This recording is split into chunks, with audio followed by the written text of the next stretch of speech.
ಏನು ರಾಜ್ಯ ಕಾಂಗ್ರೆಸ್ ಪಾಳ್ಯದಲ್ಲಿ ಪವರ್ ಶೇರಿಂಗ್ ಫೈಟ್ನಲ್ಲಿ ಡಿ ಕೆ ಶಿವಕುಮಾರ್ಗೆ ಕಾಂಗ್ರೆಸ್ ವರಿಷ್ಠರು ಅಭಯ ಏನಾದರೂ ಕೊಟ್ರಾ? ಹೈಕಮಾಂಡ್ ಭರವಸೆಯಿಂದ ಡಿ ಕೆ ಶಿ ಈಗ ಫುಲ್ ಸೈಲೆಂಟ್ ಆದಂತೆ ಕಾಣಿಸ್ತಾ ಇದೆ. ಡಿ ಕೆ ಶಿವಕುಮಾರ್ ಸುದೀರ್ಘವಾದಂತಹ ಒಂದು ತಾಳ್ಮೆ ಇದ್ದಂತೆ ಕಾಣಿಸ್ತಾ ಇದೆ.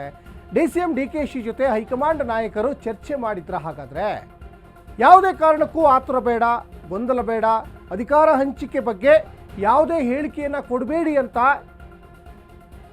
ಕಾಂಗ್ರೆಸ್ನ ವರಿಷ್ಠರು ಡಿ ಕೆ ಶಿವಕುಮಾರ್ಗೆ ಕಿವಿ ಮಾತನ್ನು ಹೇಳಿದ್ರ? ನಿಮ್ಮ ಕೆಲಸದ ವೈಖರಿ ಬಗ್ಗೆ ನಮಗೆ ಚೆನ್ನಾಗಿ ಗೊತ್ತಿದೆ, ಆದರೆ ಯಾವುದೇ ಒಂದು ಅಧಿಕಾರದ ವಿಚಾರದಲ್ಲಿ ಆತುರ ಪಡೋದು ಬೇಡ, ತಾಳ್ಮೆ ಇರಲಿ.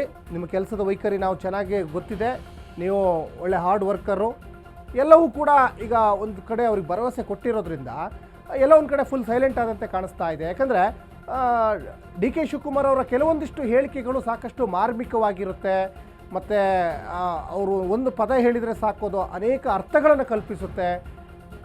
ಎ ಐ ಸಿ ಸಿ ಅಧ್ಯಕ್ಷರಾಗಿರುವಂತಹ ಮಲ್ಲಿಕಾರ್ಜುನ್ ಖರ್ಗೆ ಅವರು ಕೊಟ್ಟಂತಹ ದೀಕ್ಷೆಯನ್ನು ನಾವು ಸ್ವೀಕಾರ ಮಾಡಿದ್ದೀನಿ. ಕಾಂಗ್ರೆಸ್ ಪಕ್ಷ ಇದ್ದರೆ ನಾವೆಲ್ಲ, ಅದ್ರ ಜೊತೆಗೆ ಪ್ರಯತ್ನ ವಿಫಲವಾದರೂ ಕೂಡ ಪ್ರಾರ್ಥನೆ ವಿಫಲವಾಗಲ್ಲ, ಈ ರೀತಿಯಾದಂತಹ ಒಂದಿಷ್ಟು ಹೇಳಿಕೆಗಳು ಕೊಡ್ತಾ ಇದ್ದರೆ ಎಲ್ಲೋ ಒಂದು ಕಡೆ ನಾನು ಕೂಡ ಕಾನ್ಫಿಡೆಂಟಲ್ಲಿ ಇದ್ದೀನಿ. ಇವತ್ತು ಸಿಗದೇ ಇರ್ಬೋದು, ಮುಂದೊಂದು ದಿನ ನನಗೆ ಸಿ ಎಂ ಆಗುವ ಭಾಗ್ಯ ಯೋಗ ಸಿಕ್ಕೇ ಸಿಗುತ್ತೆ ಅನ್ನುವಂತಹ ಒಂದು ಕಾನ್ಫಿಡೆಂಟಲ್ಲಿ ಡಿ ಕೆ ಶಿವಕುಮಾರ್ ಇದ್ದಂತೆ ಕಾಣಿಸ್ತಾ ಇದೆ.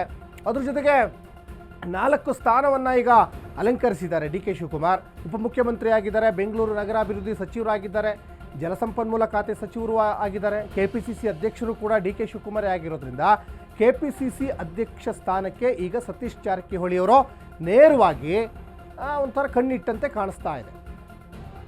ಆ ಸ್ಥಾನವನ್ನು ಇವಾಗ ಕಬಳಿಸ್ಲಿಕ್ಕೆ ಪ್ರಯತ್ನವನ್ನು ಮಾಡಿದಂತೆ ಕಾಣಿಸ್ತಾ ಇದೆ. ಇನ್ನು ಯಾವ ಅಧಿಕಾರಕ್ಕೂ ಬ್ರೇಕ್ ಹಾಕಲ್ಲ, ತಾಳ್ಮೆ ಇರಲಿ, ಅಧ್ಯಕ್ಷರಾಗಿ ನೀವೇ ಮುಂದುವರಿತೀರಾ, ಬದಲಾವಣೆ ಇಲ್ಲ ಅನ್ನುವಂತಹ ಹೇಳಿಕೆಯನ್ನು ಒಂದಿಷ್ಟು ಅಭಯವನ್ನು ಕೊಟ್ಟಿರ್ಬೋದು.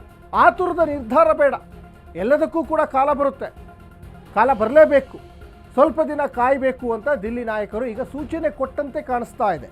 ಯಾವ ಅಧಿಕಾರಕ್ಕೂ ನಾವು ಬ್ರೇಕ್ ಹಾಕಲ್ಲ. ಯಾಕಂದರೆ ಕಾಂಗ್ರೆಸ್ ಪಕ್ಷದಲ್ಲಿ ಒನ್ ಮ್ಯಾನ್ ಒನ್ ಪೋಸ್ಟ್ ಅನ್ನುವಂಥ ವಿಚಾರ ಸಾಕಷ್ಟು ಮುನ್ನೆಲೆಗೆ ಬರ್ತಾ ಇತ್ತು. ಕಾಂಗ್ರೆಸ್ ಪಕ್ಷದಲ್ಲೇ ಒಂದಿಷ್ಟು ಗುಸು ಪಿಸು ಮಾತುಗಳು ಕೇಳಿ ಬರ್ತಾ ಇತ್ತು.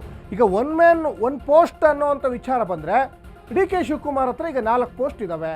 ಈಗಾಗಲೇ ಹೇಳ್ದಂಗೆ ಅವರು ಉಪಮುಖ್ಯಮಂತ್ರಿ ಆಗಿದ್ದಾರೆ, KPCC ಅಧ್ಯಕ್ಷರಾಗಿದ್ದಾರೆ, ಜಲಸಂಪನ್ಮೂಲ ಖಾತೆ ಸಚಿವರಾಗಿದ್ದಾರೆ, ಬೆಂಗಳೂರು ನಗರಾಭಿವೃದ್ಧಿ ಸಚಿವರೂ ಡಿ ಕೆ ಶಿವಕುಮಾರ್ ಆಗಿದ್ದಾರೆ. ಆದರೆ KPCC ಅಧ್ಯಕ್ಷ ಸ್ಥಾನದ ಮೇಲೆ ಸಿದ್ದರಾಮಯ್ಯನವರ ಆಪ್ತ ವಲಯದಲ್ಲಿ ಗುರುತಿಸಿಕೊಂಡಿರುವಂಥ ಸತೀಶ್ ಜಾರಕಿಹೊಳಿ ಅವರು ಕಣ್ಣಿಟ್ಟಿದ್ದಾರೆ. ಸತೀಶ್ ಜಾರಕಿಹೊಳಿ ಅವರು ಈ ಹಿಂದೆ ಕೂಡ ಹೇಳಿದರು, 2024ರ ಲೋಕಸಭಾ ಚುನಾವಣೆ ಆದ ನಂತರ KPCC ಅಧ್ಯಕ್ಷರ ಬದಲಾವಣೆ ಆಗುತ್ತೆ ಅಂತ ಕಾಂಗ್ರೆಸ್ ಹೈಕಮಾಂಡ್ ನೋಟ್ ಬರೆದಿದೆ ಅನ್ನುವಂಥ ವಿಚಾರ ಪ್ರಸ್ತಾಪ ಮಾಡಿದ್ರು. ಹಾಗಾಗಿ ಎಲ್ಲ ಒಂದು ಕಡೆ ಡಿ ಕೆ ಶಿವಕುಮಾರ್ಗೆ ತಳಮಳ ಏನಾದರೂ ಶುರುವಾಗಿದೆಯಾ?